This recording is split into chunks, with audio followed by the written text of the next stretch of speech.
যেদিন আমার ভাগ্য লিখন বিধি লিখেছে, সেদিন বুঝি সুখ ছিল না বিধির কাছে।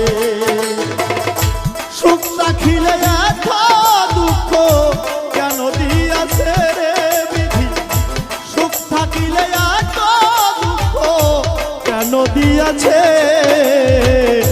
তারে দোষী না আমার কপালে আছে, তারে দোষী না আমার কপালে আছে।